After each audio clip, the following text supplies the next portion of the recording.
Hello, I'm Dango Rose. Welcome to the Mountaineer Podcast, where everybody's listening. The Mountaineer brings you the latest news of the Peak to Peak region, in print, online, through our podcast, social media, and special publications. Now, listen in to the latest news of the area with our local journalists.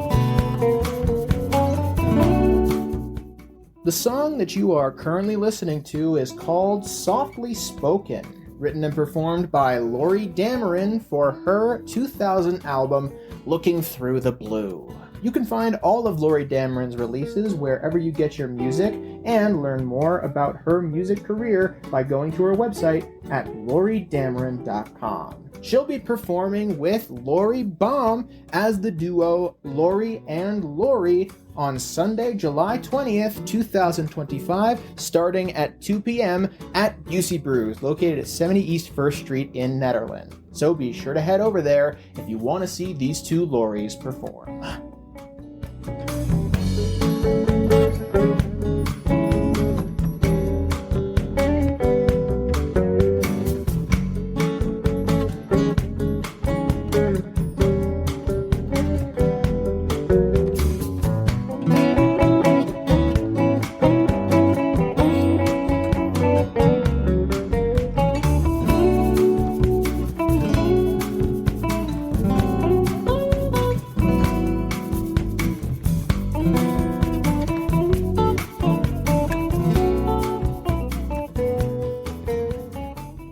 Hello there, everybody. My name is Jamie Lammers, and welcome to the Mountaineer Podcast. I got off schedule for a little bit, but we are back on track, and today I'm bringing you a special segment from our correspondent, Maryann Rosen. Before we get started, though, some preliminary announcements. If you're looking to subscribe to get news from Peak to Peak, then be sure to head to the mtnear.com and click on the subscribe button in the top right corner of our homepage to subscribe to the Mountaineer today. From there, you'll get full access to our digital archives and scanned copies of our physical newspaper. And you can choose to send a physical subscription to your mailbox or to the mailbox of someone that you love. If you're interested in being involved in the paper and or this podcast in any way, shape, or form, then email info@themountaineer.com to contact our editor-in-chief, Barbara Hardt, or media@themountaineer.com to contact myself, and we'll answer any questions you have. Also, be sure to head to the mtnear.com/advertise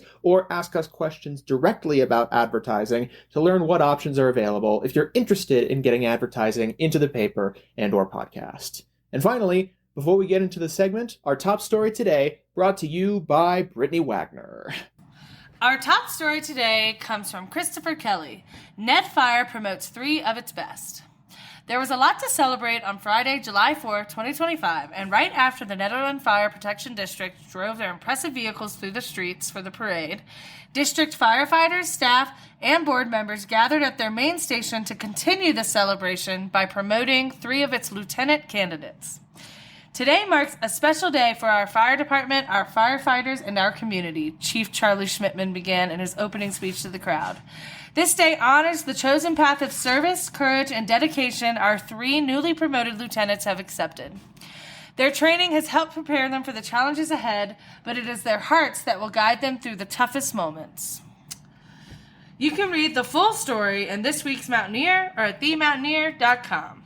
Thank you, Brittany, for bringing us our top story. And now, it's time for our regular segment, brought to you by Maryann Rosen. Take it away.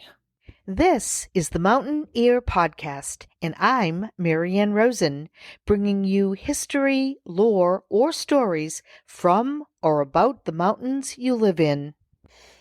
By definition, art is the expression or application of human creative skill and imagination, typically in a visual form, such as painting or sculpture, producing works to be appreciated primarily for their beauty or emotional powers, or it is the various branches of creative activity such as painting, music, literature, poetry, and dance. This story is going to concentrate on visual arts in the Peak-to-Peak area, along with a nod to some musical information. The Peak-to-Peak Highway is known for its vibrant art scene with numerous opportunities to experience and purchase art. The area boasts a strong community of artists, studios, and galleries. Many of the galleries are steeped in the history of the area as well. Allens Park is home to a couple of galleries. Eagle Plume Trading Post's history begins in 1917, when a young woman left her family and traveled west from Kansas to Colorado and decided to start a business. Catherine Lindsay sold antiques, art, and curios while serving afternoon tea to her customers. Ms. Lindsay became enamored of American art, and over the years she shifted the focus of the store to focus on the art and crafts of indigenous Americans, becoming one of the better-known dealers in the western states. During the late 1920s, Charles Eagle Plume helped the now Catherine Perkins with everyday chores. Charles entertained visitors with native lore and dancing. Charles and Catherine ran the store jointly until her death in 1966, adding to their collections. In the winter months, Charles toured the United States lecturing on native art and culture.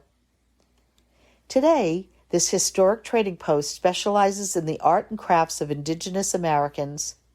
It includes contemporary works of jewelry, textiles, basketry, ceramics, sculpture, and beadwork, as well as historic pieces. The trading post also houses the Charles Eagle Plume collection of Native American art. Nestled at the base of the 14,000-foot Longs Peak in the Tahosa Valley, the summer home of the Cheyenne people, just shy of 9,000 feet above sea level, the Eagle Plume Trading Post is one of the West's best-kept secrets, rich in the tradition and arts of indigenous Americans. Also located in Allens Park is the Old Gallery, a one-of-a-kind center for community, arts, and visitors. Activities abound in this nonprofit center, including art shows. The Art Gallery is located in a renovated log structure that has been a part of Allens Park since the 1940s. Between Memorial Day and October, the gallery is also home to the only Rocky Mountain Conservancy nature store outside of Rocky Mountain National Park. In the small town of Ward, one can visit the Glass Teepee Gallery. The gallery opened in 2014, offering a wide variety of mediums: paintings, jewelry, sculpture, fiber arts, and more.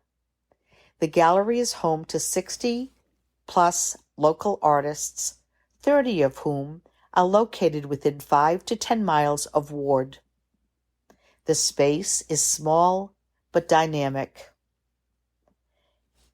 Idaho Springs Majestic Gallery is a cooperative featuring the curated artworks of over 33 different artists. Works featured in a wide variety of mediums as well: glass, pottery, jewelry, sculptures in clay and bronze, photography, original oils, and watercolors. Over in the ghost town of Russell Gulch, a former mining town near the place where gold was first discovered in Colorado in 1865, sits the Ghost Town Art Gallery. The building, at 9,000 feet above sea level, features the paintings by the American artist Bryan O'Donnell. The building also has a history. O'Donnell moved to Gilpin County in 1973. While living in the mountain county, he commuted 60 miles round trip a day, 5 days a week, to Denver to attend Rocky Mountain School of Art.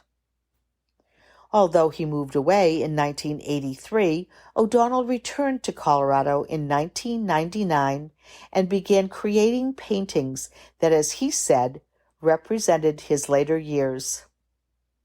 O'Donnell purchased a beat-up old house in Russell Gulch. The cottage was thought to be haunted because of a double murder occurring there in 1904. Azel Galbraith was arrested that year for forgery.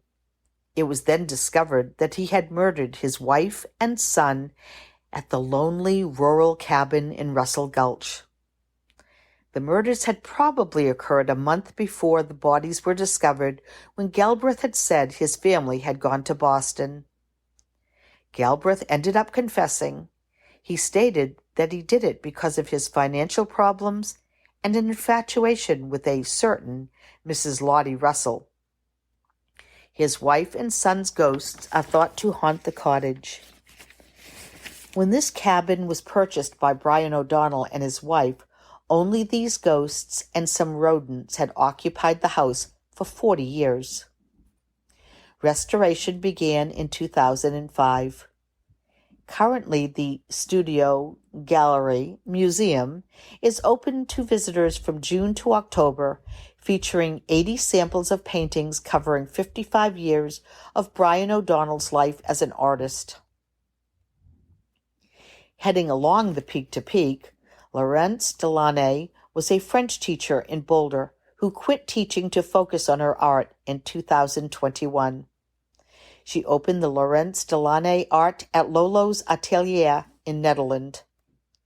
Delaunay, who grew up in France, is known for her use of bright colors. She uses thick acrylic paints and a palette knife to capture the natural beauty of Colorado in a loose, post-impressionist style. Her art emphasizes Colorado wildlife with a French flair, and bears, elk, bison, bulls, and hummingbirds are favorite subjects. Over at the Netherlands Community Center, one can find many diverse activities, including art. The center showcases the work of local artists on the walls of the center, with each of the shows opened with a reception. The Netherlands Community Center began as a K-12 school around 1880. The building was expanded in 1936 and 37 by a WPA project creating a gymnasium and high school classrooms. In the 1950s, the Netherlands School became part of the Boulder Valley School District, and the building was expanded once again. The building remained a K-12 school until Netherlands High School was built in 1972. It remained an elementary school into the early 1990s. In 1997, the town of Netherlands acquired the building and began using it as a community center. The center has survived a collapsed roof due to 7 feet of snow in 2007 and a flood in 2013. But the community center is dedicated to strengthening community and serving the Netherlands area for many reasons, one important one being cultural enrichment, including art. Art exhibits are also shown at the Netherlands Library. This year's exhibits include Netherlands Middle School art. 6th graders created linear perspective cities using a single vanishing point, capturing an upwards view of an urban setting. The 7th and 8th graders' creations consisted of linoleum cut prints that represented a significant childhood memory.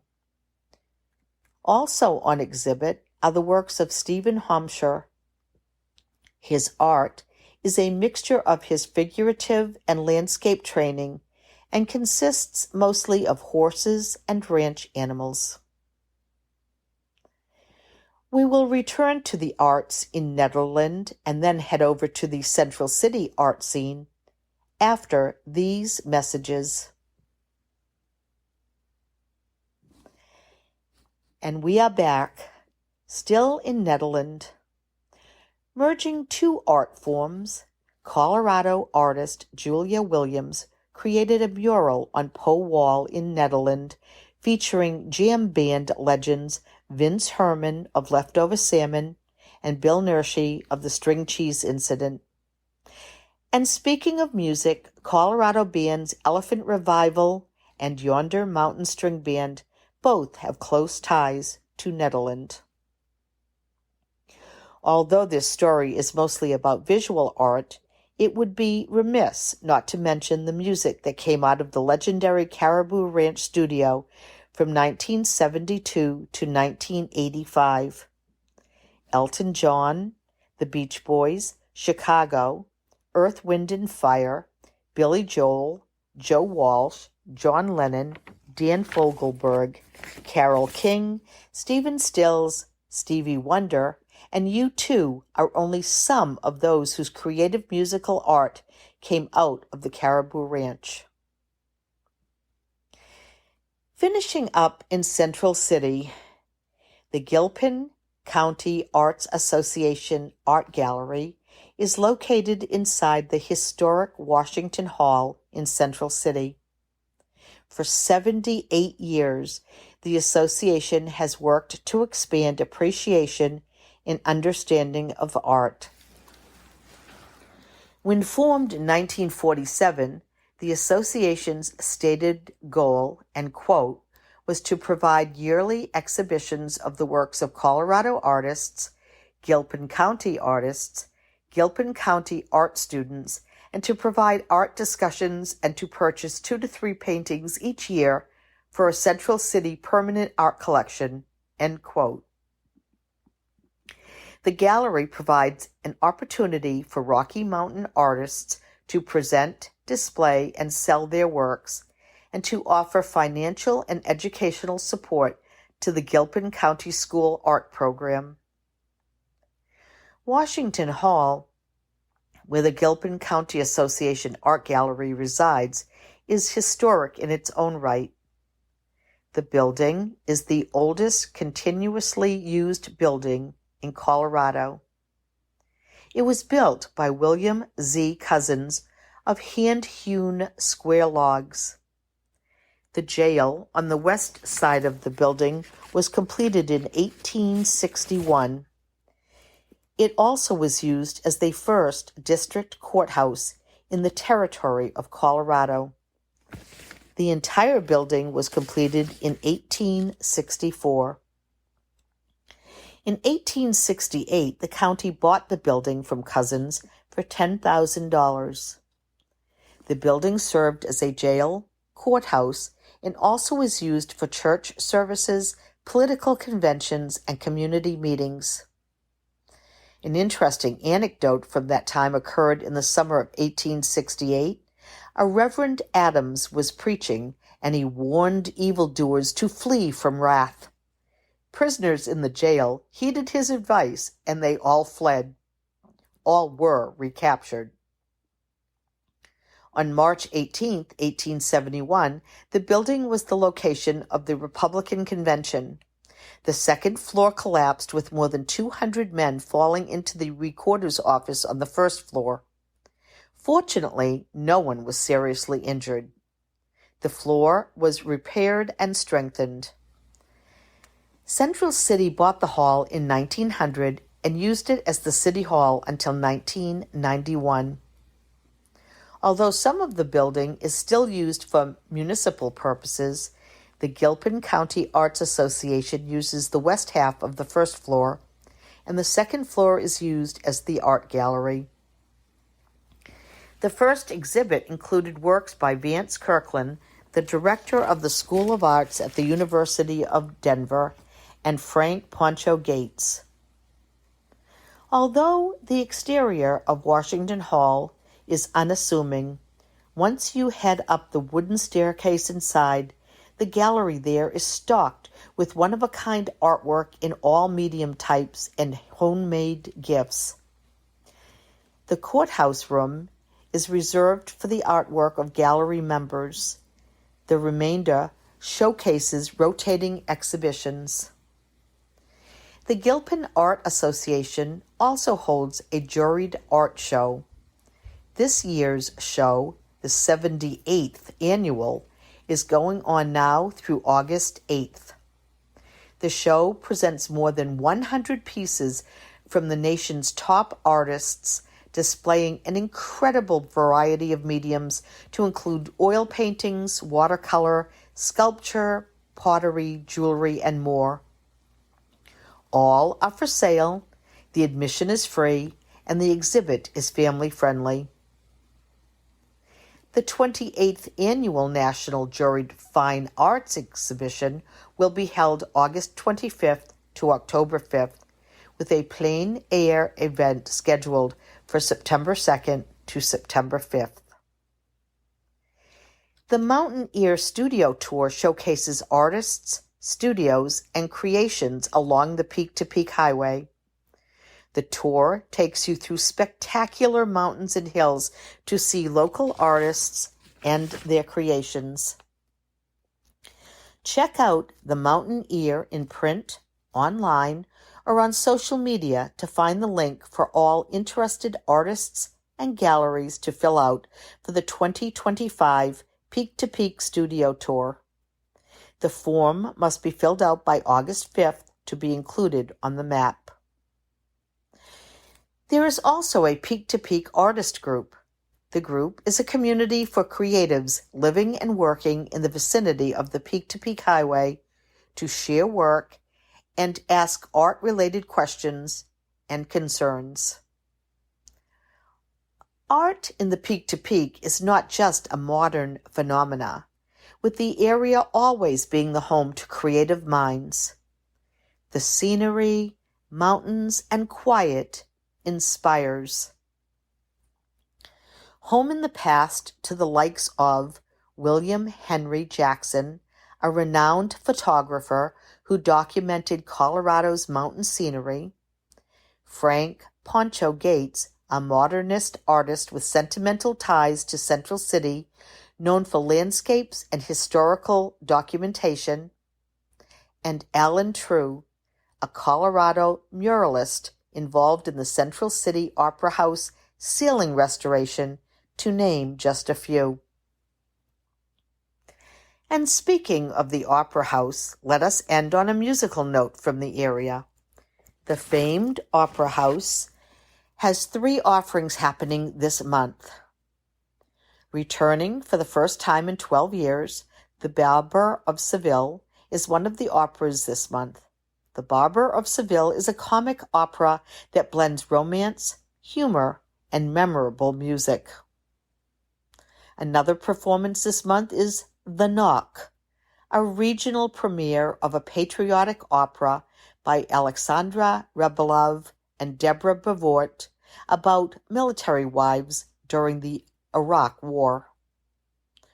Also this month, you can enjoy Once Upon a Mattress, packed with Golden Age Broadway tunes, humor, and larger-than-life characters. If you love music, laughter, and happily ever after, this is the opera for you.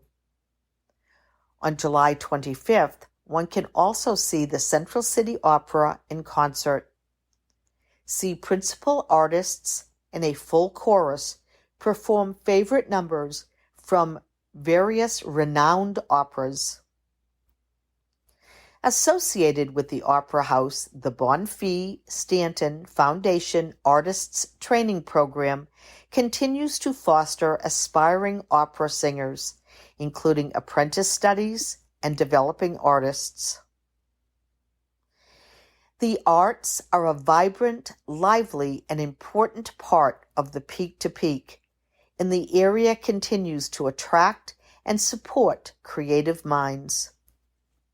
The arts are definitely alive and well. Listen in next time to the Mountain Ear Podcast for more mountain history, lore, or stories. I'm Maryann Rosen.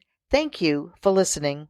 Thank you so much, Maryann, for bringing us another great segment. I'll be back very soon with another episode of the Mountaineer Podcast. In the meantime, if you want to share this episode or others around with whoever you see fit, then be sure to head to the mtnear.com and scroll near to the bottom of our homepage, or head to our podcast's main hub at the mtnearpodcast.buzzsprout.com to see a full archive of all of our episodes. Thank you guys so much for tuning in to this episode of the Mountaineer Podcast. If you're interested in being involved in the podcast or the Mountaineer newspaper in any way, shape, or form, remember to email info@themountaineer.com or media@themountaineer.com and we'll get something sorted for you. And finally, you can check out any individual description of our podcast episodes for all of our most important links, our Facebook, our Instagram, our YouTube, and even our events calendar where you can submit events from your venue. You can also head to the mtnear.com and find those links on the top right side of our homepage. I'll see you guys very soon with another episode of the Mountaineer Podcast. Have a great rest of your day. I miss you, but I not. That's the present that I got. I miss you, but I not. Them the blues that I got. And the flowers have all died, yellow petals all dried up. Strings and tiny knots. I miss you, but I should not. I miss you, but I should not. The song that you are currently listening to is called I Miss You, parentheses, but I Should Not. It's by Aaron Mitchell, and it's from his debut album, Fictional Lover, which you can find wherever you get your music. He'll be performing at the Very Nice Brewing Company located in Netherland at 20 East Lakeview Drive, number 112 in the Caribou Village Shopping Center on Saturday, July 19th, 2025, starting at 5 p.m. So be sure to head over there if you want to see him perform live. To keep up with his musical endeavors, be sure to head to his website at Aaron Mitchell Creates. That's AARON MitchellCreates.com. Well, I miss you, but I should not. My heart holds on way too long. Well, I miss you, but I should not. Especially if all your love is gone. Or at least left the scene, the one you and me, come on. Come on!